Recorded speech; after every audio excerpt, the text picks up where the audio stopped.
কথায় আছে না, যাকে দেখতে সুন্দর তার সব কিছুই সুন্দর, যার রান্না ভালো তার সব ভালো।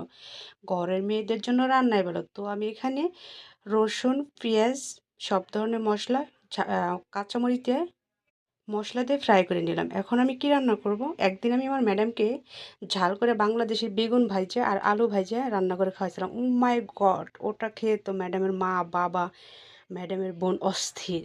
তো আমি বেগুনটা ছোট ছোট করে কেটে নিয়েছি আর এখানে আছে আলু, আলুটা ভাজতাছি। তো এটাকে কি করব এখন দেখেন, ভিডিওটা দেখতে থাকুন। আর আমি এত ভালো করে রান্না করতে পারি এটা আমি বুঝতেই পারিনি। যখন নতুন নতুন বিয়ে হলো তখন কিছুই পারতাম না, আর এখন আমি রান্না শিখছি। দুঃখের বিষয় কি, এখন আমি বাংলাদেশে নেই, 11টা বছর ধরে প্রবাসে কাটাই দিচ্ছি। আর এই জিনিসটার সাথে আছে ভাত, দেখেন কত বড় ড্যাগের মধ্যে ভাত রান্না করছি। এখানে আছে বাচ্চাদের জন্য মাংস, ছোট ছোট করে কাটছি, এটা আলাদা করব।